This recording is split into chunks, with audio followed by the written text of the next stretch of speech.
अस्सलाम वालेकुम dear students. तो वेलकम बैक। जैसा कि आप जानते हैं कि हम इस वक्त जो डिस्कस कर रहे हैं it is the chapter hydrogen, और कुछ टॉपिक्स डिस्कस हो गए। तो जो आज का हमारा टॉपिक है जिस पर हम बात करने वाले हैं, इस टॉपिक का जो नाम आपके सामने है, it is ortho and para hydrogen. तो ये भी कभी कभी पूछते हैं लोग आपसे, और काफ़ी अहम टॉपिक है, छोटा सा टॉपिक है, इस पर थोड़ी सी हम बात करेंगे। देखिए जी, एक्चुअली जो ये आर्थो और पैरा हाइड्रोजन का कॉन्सेप्ट है, ये कॉन्सेप्ट जो आया, ये आया फ्रॉम क्वांटम मैकेनिक्स। ये आया फ्रॉम क्वांटम मैकेनिक्स। तो क्वांटम मैकेनिक्स, जैसा कि आप जानते हैं, फिजिक्स में जो स्टूडेंट्स हैं उनको ज़्यादा पता होता है। क्वांटम मैकेनिक्स फिजिक्स की वो ब्रांच है जिसमें हम स्टडी करते हैं मतलब मोशन ऑफ, मतलब एटॉमिक जो पार्टिकल्स हैं, जो छोटे पार्टिकल्स हैं, या जो जिनको हम बोलते हैं न्यूक्लियर पार्टिकल्स, उनकी मोशन को स्टडी करने के लिए वो है क्वांटम मैकेनिक्स। तो ये वो ब्रांच फिजिक्स की है जिसमें हम डील करते हैं मोशन ऑफ सब एटॉमिक पार्टिकल्स। तो क्वांटम मैकेनिक्स की बुनियाद पर आप जानते हैं, नाम सुना होगा आपने, it was Werner Heisenberg. Heisenberg का नाम सुना है आपने। इट वाज हेजनबर्ग जिसने कॉन्सेप्ट दिया, इट वाज हेजनबर्ग जिसने कॉन्सेप्ट दिया आर्थो और पैरा हाइड्रोजन का। तो कैसे दिया, आप देखिए उसके पीछे क्या वजूहात थी। आप जानते हैं, आपने सुना होगा नाम स्पिन। स्पिन आप जानते हैं कि मतलब अगर इसको हम नॉर्मली ही देखेंगे, स्पिन को हम ज़्यादा डीप नहीं जाएंगे इसमें, तो नॉर्मली आपने देखा होगा कि इलेक्ट्रॉन स्पिन करता है। तो इलेक्ट्रॉन की दो स्पिनस होती हैं, आपने पढ़ा है, बिल्कुल सुना भी है। इलेक्ट्रॉन करता है, एक तो है होती है क्लॉकवाइज स्पिन, और दूसरी उसकी स्पिन होती है एंटी क्लॉकवाइज स्पिन। तो ज़्यादा हम डीप नहीं जाएंगे। बिल्कुल आप जानते हैं कि electron does two kind of motions. तो वो क्लॉकवाइज मोशन करता है और एंटी क्लॉकवाइज मोशन करता है अराउंड इट्स ओन एक्सिस। तो जो क्लॉकवाइज मोशन है उसके लिए फिर हम यूज़ करते हैं +12, हम देते हैं क्वांटम नंबर का वैल्यू, और एंटी क्लॉकवाइज के लिए हम देते हैं -12, जो उसका स्पिन क्वांटम नंबर का वैल्यू है। पढ़ा है आपने, सुना है आपने। तो हेजनबर्ग साहब के हिसाब से जिस तरह मतलब इलेक्ट्रॉन स्पिन करता है अराउंड इट्स ओन एक्सिस, तो उस वक्त हम न्यूक्लियस को भूल जाते हैं। लेकिन हेजनबर्ग साहब बोलते हैं कि जिस तरह मतलब स्पिन होता है इलेक्ट्रॉन का, इसी तरह जो न्यूक्लियस है, तो बिल्कुल न्यूक्लियस का भी स्पिन होता है। तो न्यूक्लियस भी शांत नहीं है, वो भी स्पिन करता है। Nucleus is also spinning around its own axis. तो न्यूक्लियस भी स्पिन करता है अराउंड इट्स ओन एक्सिस। तो ये भी हमें ध्यान देना, is called as nuclear spin around its own axis, its own axis. ये भी हमें जहन में रखना है कि जिस तरह इलेक्ट्रॉन स्पिन करता है, इसी तरह से न्यूक्लियस भी स्पिन करता है अराउंड इट्स ओन एक्सिस। तो इस बिना पर मतलब न्यूक्लियस भी स्पिन करता है, इस बिना पर जो हाइड्रोजन है उसकी हमने दो किस्में कर दी हैं based upon the nuclear spin. देखिए, ईजिली हम जानते हैं कि मतलब जो हाइड्रोजन का मॉलिक्यूल है, जिस तरह H2 का मॉलिक्यूल है, उसको हम दिखाएंगे कैसे। तो नॉर्मली दो एटम्स होते हैं हाइड्रोजन के, बॉन्डिंग आपने पढ़ी है, तो उसमें दो एटम्स जो हैं वो मिलते हैं, और ये एक एटम का न्यूक्लियस है, ये दूसरे एटम का न्यूक्लियस है, ये एक H है और ये दूसरा H है, ठीक है जी। तो इस तरह से दो एटम्स मिल गए और हाइड्रोजन मॉलिक्यूल वजूद में आ जाता है, ठीक है। मैं यहाँ पर ही बनाऊँगा यही मॉलिक्यूल। सिमिलरली ये एक न्यूक्लियस है, ये दूसरा मतलब एटम है, ये उसका न्यूक्लियस है, तो बिल्कुल ये दूसरा बनेगा हाइड्रोजन का मॉलिक्यूल। तो हेजनबर्ग साहब के हिसाब से कि जिस तरह इलेक्ट्रॉन जो बाहर है जो स्पिन करता है, इसी तरह से न्यूक्लियस जो इनका है वो भी स्पिन करता है। तो हेजनबर्ग के हिसाब से हमारे पास एक ऐसा भी हाइड्रोजन मॉलिक्यूल होता है जिसमें जो दोनों न्यूक्लियस हैं वो स्पिन जो करते हैं वो बिल्कुल उनकी स्पिन सेम होती है। मैं यहाँ पर लिखूँगा सेम स्पिन, मैं यहाँ पर लिखूँगा सेम स्पिन, जिनमें spin of two nucleus it is same. यानी कि अगर एक करता है क्लॉकवाइज, दूसरा भी करता है क्लॉकवाइज, या अगर एक करता है एंटी क्लॉकवाइज, दूसरा भी करता है एंटी क्लॉकवाइज। तो हेजनबर्ग साहब के हिसाब से हमारे पास हाइड्रोजन मॉलिक्यूल जो है, एक उनका ये किस्म है कि उनके अंदर जो दो न्यूक्लियस होते हैं, बिकॉज हाइड्रोजन मॉलिक्यूल के अंदर होते हैं दो न्यूक्लियस, एक हाइड्रोजन एटम और दूसरा हाइड्रोजन एटम, उनके अंदर होते हैं दो न्यूक्लियस। तो एक भी स्पिन करता है क्लॉकवाइज, दूसरा भी स्पिन करता है क्लॉकवाइज। तो अगर ऐसा हमारे पास हाइड्रोजन मॉलिक्यूल होगा तो इस हाइड्रोजन को हम नाम देते हैं आर्थो हाइड्रोजन। तो अब आर्थो हाइड्रोजन क्या है? तो बिल्कुल आसान है, ये वो हाइड्रोजन है जिसमें हम क्या करते हैं, जिसमें दो न्यूक्लियस जो होते हैं हाइड्रोजन मॉलिक्यूल के अंदर, उनकी स्पिन सेम होती है। माइंड इट, यहाँ इलेक्ट्रॉन स्पिन्स की बात नहीं हो रही है, यहाँ पर न्यूक्लियर स्पिन्स की बात हो रही है। जब न्यूक्लियर की स्पिन सेम होगी तो it is called ortho hydrogen. Likewise अगर हमारे पास दूसरा हाइड्रोजन है हेजनबर्ग साहब के हिसाब से, अगर उनमें स्पिन आप देखेंगे तो अगर स्पिन अपोजिट होगी, यानी एक में स्पिन क्लॉकवाइज होगी और दूसरे में एंटी क्लॉकवाइज होगी, जिस हाइड्रोजन मॉलिक्यूल में ये होगा तो उसका नाम आएगा पैरा हाइड्रोजन। तो इस तरह से बिल्कुल हमारे पास कॉन्सेप्ट आ गया। तो स्पिन्स की बुनियाद पर we have two types of hydrogen molecules. तो एक ऐसा मॉलिक्यूल हमारे पास आता है हाइड्रोजन का जिसके अंदर the spins of two nucleus is same, it is called ortho hydrogen. और दूसरा हाइड्रोजन हमारे पास ये आता है जिसमें spins of two nuclear are opposite, एक क्लॉकवाइज स्पिन करता है, दूसरा एंटी क्लॉकवाइज स्पिन करता है, उसको बोलते हैं पैरा हाइड्रोजन। तो अब बहुत ही अहम बात जो यहाँ पर हमें करनी है वो ये है, वो अहम बात ज़रा आप सुने। अब दोनों की स्टेबिलिटी जो है उस पर हम ज़रा बात करेंगे। तो इसको देखा गया है प्रैक्टिकली, हमने इस पर मतलब देखा है, हमने उसको एनालाइज किया है। क्या हमने एनालाइज किया है? बेसिकली अगर रूम टेम्परेचर होगा, मैं लिखूँगा एट रूम टेम्परेचर, अगर रूम टेम्परेचर होगा तो अगर हमारा सैंपल ऑफ हाइड्रोजन गैस होगा, अगर हमारे पास सैंपल ऑफ हाइड्रोजन गैस होगा तो एट रूम टेम्परेचर उसमें जो होगा उसमें 75% आर्थो होगा, बहुत ही अहम पॉइंट, और उसमें 25% पैरा होगा, उसमें 25% पैरा होगा। मगर ये बात कब की है? ये रूम टेम्परेचर की बात है। अगर हम रूम टेम्परेचर यूज़ करेंगे तो 75% पैरा आर्थो होगा और 25% पैरा होगा। लेकिन अगर हम टेम्परेचर बढ़ाएंगे, ठीक है जी, अगर हम टेम्परेचर बढ़ाएंगे, मैं यहाँ पर लिखूँगा इंक्रीज इन टेम्परेचर, टेम्परेचर बढ़ता है, इंक्रीज टेम्परेचर। तो होता क्या है, जब टेम्परेचर बढ़ता है तो अजीब सा मामला होता है। यहाँ पर 99% जो होगा वो बनता है पैरा, और यहाँ पर जो 1% है वो रहता है आर्थो। तो इसका मतलब ऐसे भी समझ सकते हैं कि जितना यहाँ टेम्परेचर बढ़ता है उतना होता है मतलब आर्थो पैरा कन्वर्शन। और माइंड, ये ऑर्गेनिक के साथ आप नहीं करेंगे, ये डिफरेंट है, ये न्यूक्लियर फिजिक्स का इशू है।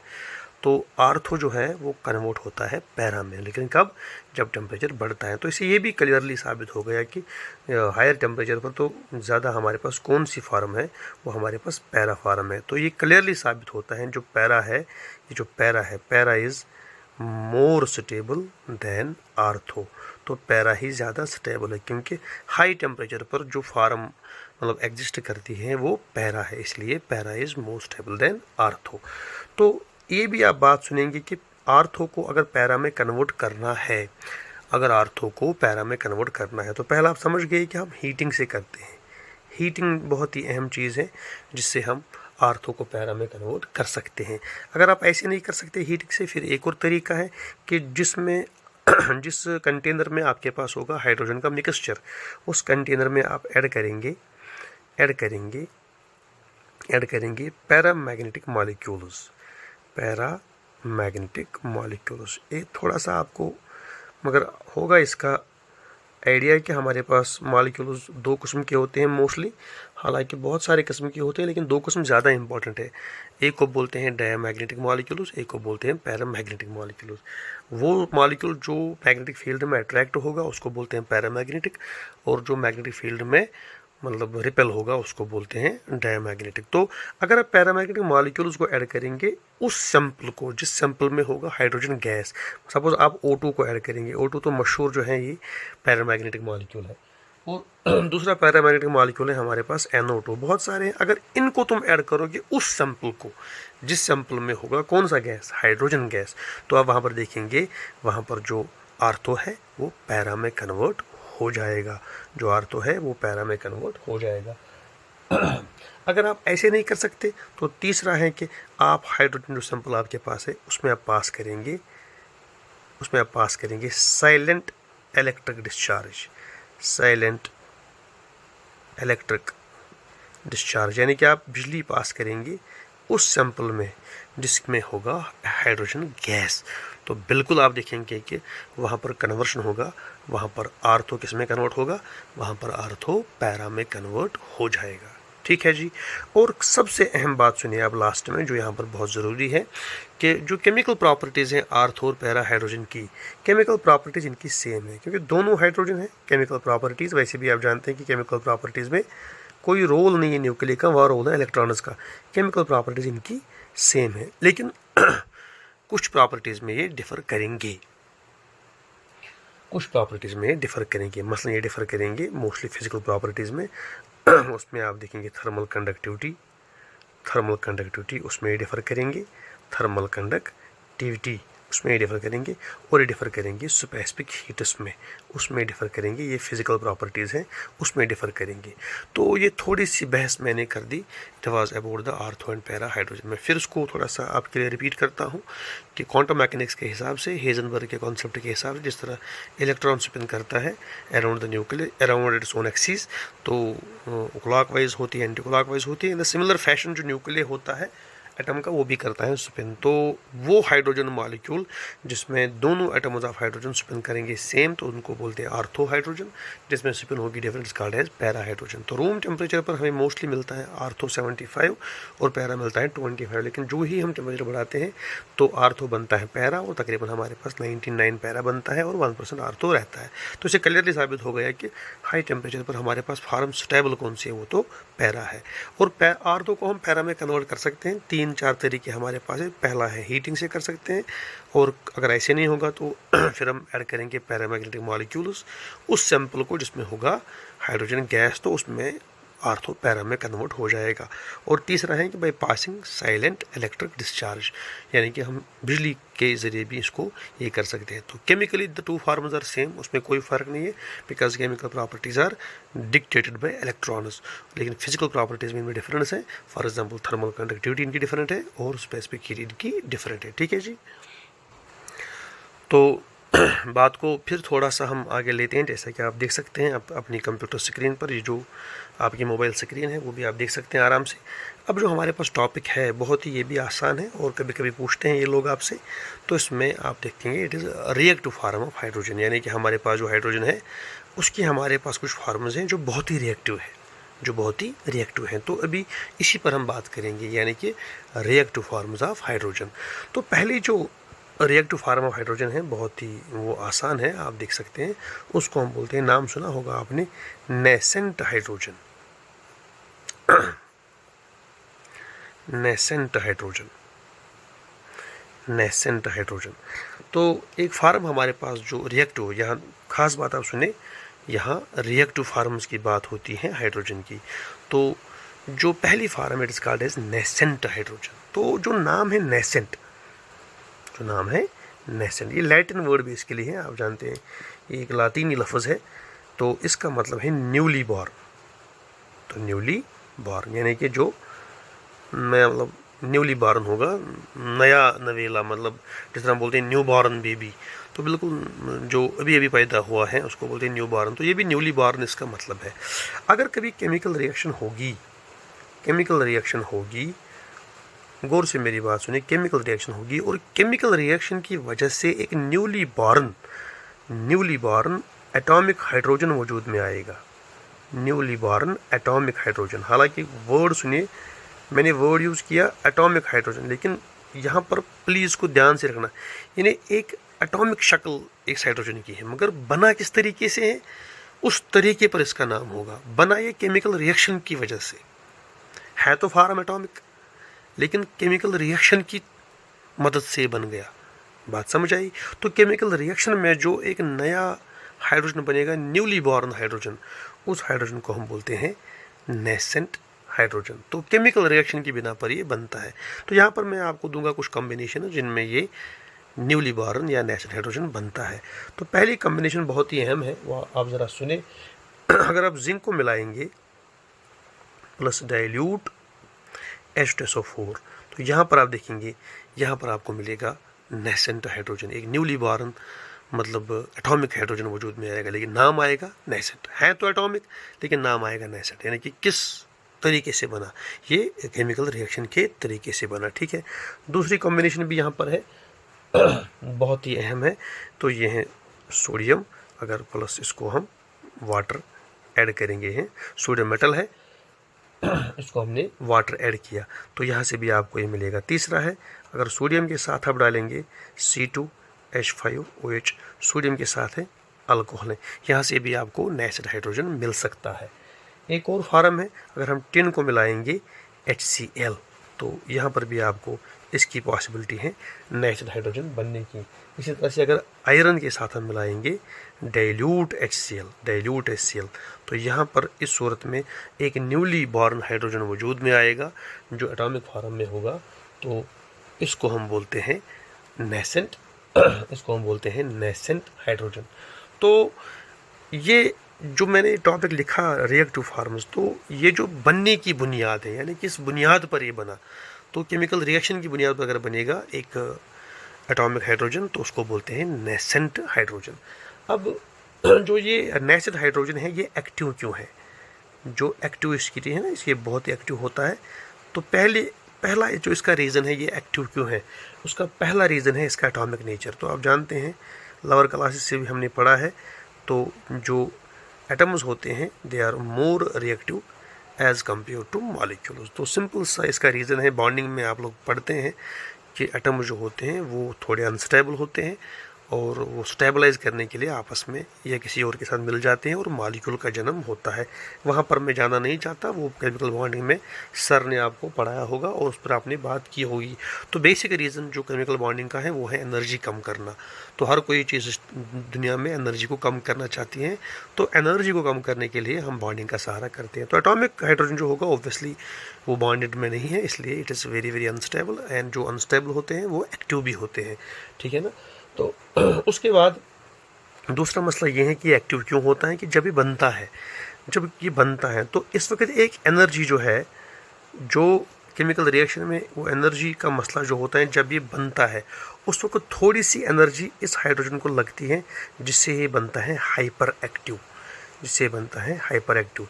केमिकल रिएक्शन की कुछ एनर्जी को ही ये यूज़ करता है और हाइपर एक्टिव स्टेट में चला जाता है और इसीलिए ये एक्टिव रहता है। दूसरा ये भी लिखा है स्कॉलर्स ने कि जब ये नेसेंट हाइड्रोजन बनता है तो ये बनता है टाइनी बबल्स की सूरत में, टाइनी बबल्स।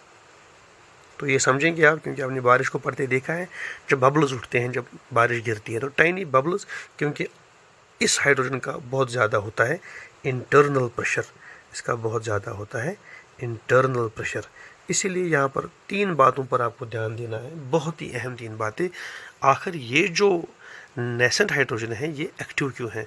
एक पहला रीज़न आएगा एटॉमिक इसका नेचर है, दूसरा इसका रीज़न आएगा कि केमिकल रिएक्शन की कुछ एनर्जी को ये यूज़ करता है और जिससे हाइपर एक्टिव बनता है, और तीसरा ये है कि ये टाइनी बबल्स की सूरत में बनता है because it has more and more internal pressure. तो ऐसे हाइड्रोजन को हम बोलते हैं नेसेंट हाइड्रोजन, जो बनता है केमिकल रिएक्शन की बुनियाद पर और बनता है इन द एटॉमिक फार्म। तो कुछ कॉम्बिनेशंस आपके सामने हैं, इनमें आपको मिलेगा नेसेंट हाइड्रोजन। जो अब एक्टिव हम फार्म्स की बात करते हैं, जो दूसरी हमारे पास एक्टिव फार्म बनेगी उसको हम बोलते हैं एटॉमिक हाइड्रोजन।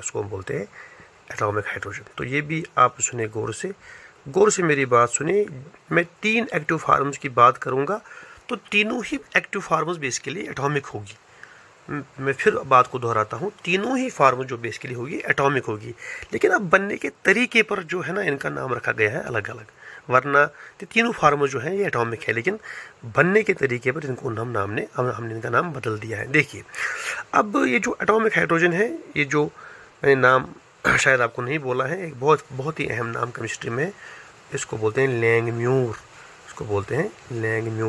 तो लैंगम्यूर साहब ने 1915 में क्या किया, उन्होंने ये किया कि उन्होंने एक हाइड्रोजन का मॉलिक्यूल ले लिया और उसको उन्होंने हीट किया। तो हीट को हम दिखाते हैं ऐसे, बहुत ज़्यादा हीट किया, लेकिन हीट कैसे किया? उन्होंने हीट किया by a filament of tungsten या प्लेटिनम। तो गौर से मेरी बात सुनिए, फ्लैट जो फिलामेंट है, टंगस्टन का फिलामेंट है या प्लेटिनम का फिलामेंट, उसको बहुत ज़्यादा मतलब उन्होंने हीट किया, यानी कि ये काफ़ी हार्ड था टंगस्टन और ये हार्ड था प्लेटिनम। इस हीट से क्या हुआ, ये जो हाइड्रोजन है ये ब्रेक हो गया इनटू द एटॉमिक फॉर्म, और उस वक्त जो है हाइड्रोजन हमको मिल गया। कैसे? हमने मॉलिक्यूलर हाइड्रोजन को ब्रेक किया विद हीट, और उस वक्त जो है हाइड्रोजन हमारे पास आ गया, इसका नाम आ गया एटॉमिक हाइड्रोजन।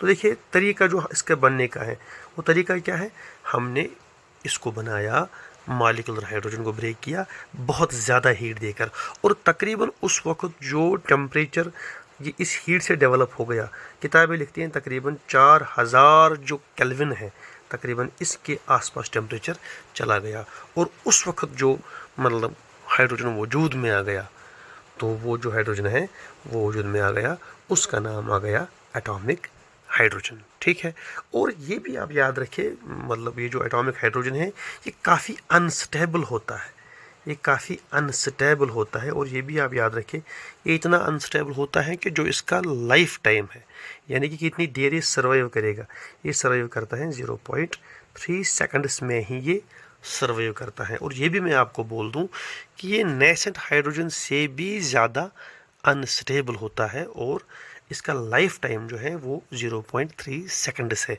और 0.3 सेकंड्स में ही ये जो एटॉमिक हाइड्रोजन है ये गायब हो जाता है। तो कैसे गायब होता है, बेसिकली ये फिर मिलता है किसके साथ, अपने दूसरे एटम के साथ, और फिर आपको मिलता है हाइड्रोजन जो मॉलिक्यूलर है वो मिलता है, और साथ में रिलीज़ होती है 436 किलो जूल्स हीट यहाँ पर रिलीज़ होती है। तो क्योंकि आपने पढ़ा है बॉन्डिंग में, जब बॉन्ड को तोड़ना होता है तो एनर्जी देते हैं, और जब बॉन्ड टूटता है तो एनर्जी वहाँ से मतलब एनर्जी देनी पड़ती है, और जब बॉन्ड बनता है तो एनर्जी वहाँ से निकलती है।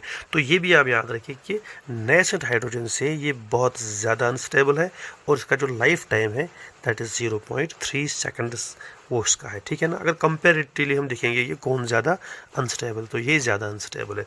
और ये भी आप याद रखिए ये रिएक्ट करता है ये एटॉमिक हाइड्रोजन किसके साथ, इवन मेटल्स या नॉन मेटल्स, और जब ये नॉन मेटल्स या मेटल्स के साथ मिलता है, ये भी आप याद रखिए बहुत ही अहम मसला है, नॉन मेटल्स या मेटल्स, अगर दोनों में इसके पास होंगे नॉन मेटल्स या मेटल्स, तो इसके जुड़ जाने से वहाँ पर पैदा होते हैं खास किस्म के compounds, they are called as hydrates, जिन पर हम आगे बात करेंगे, उनको बोलते हैं हाइड्रेट्स। एग्जांपल मेरे पास है, मैं दूंगा आपको एग्जांपल, अगर O2 होगा, O2 is a non metal, अगर इसके साथ मिलता है एटॉमिक हाइड्रोजन तो आपको मिलेगा यहाँ पर H2O2।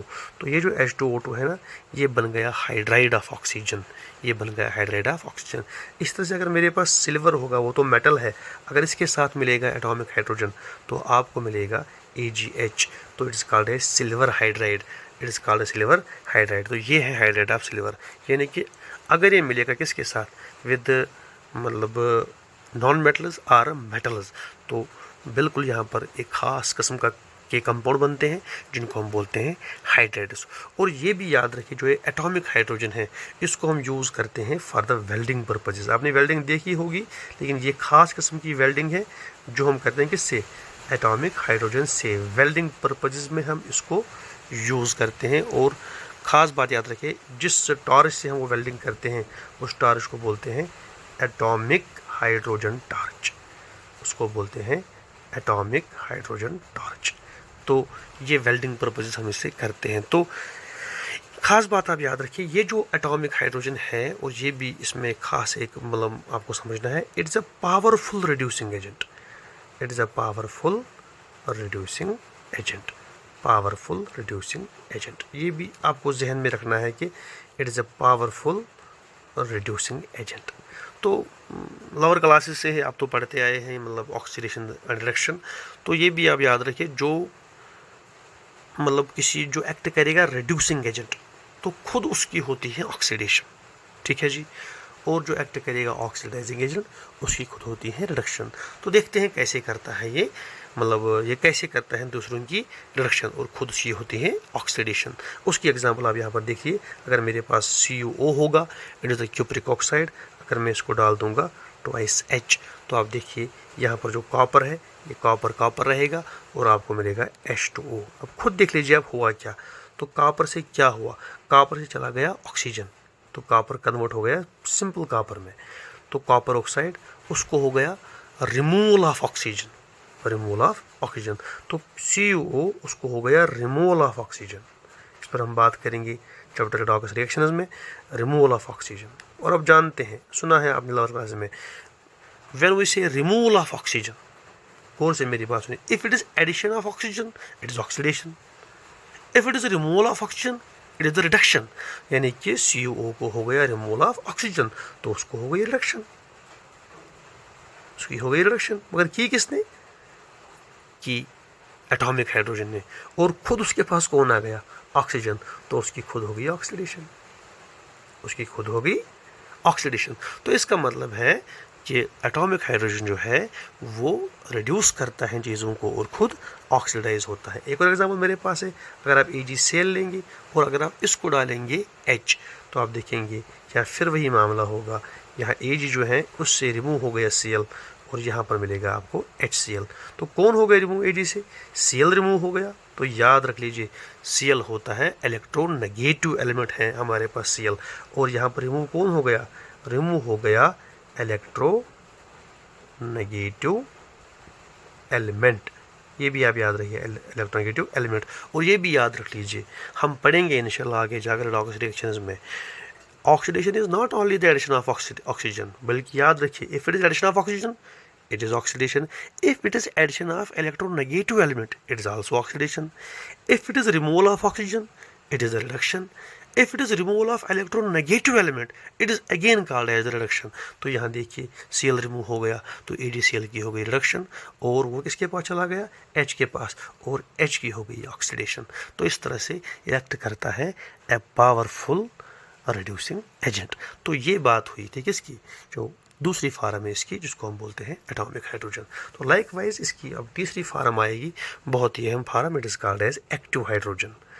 तो मैं फिर बोलता हूँ आपको, ये तीनों एटॉमिक ही है, लेकिन किस तरीके से बनते हैं, किस तरीके से बनते हैं उस तरीके पर इनका नाम है।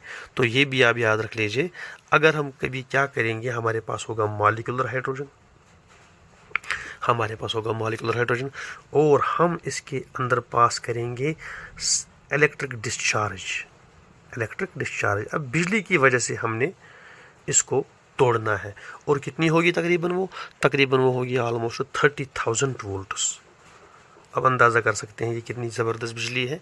इससे हम इस H2 को तोड़ेंगे, फिर हमारे पास एक एटॉमिक फार्म ऑफ हाइड्रोजन वजूद में आती है, और इसको हम बोलते हैं एक्टिव हाइड्रोजन। अब खुद देख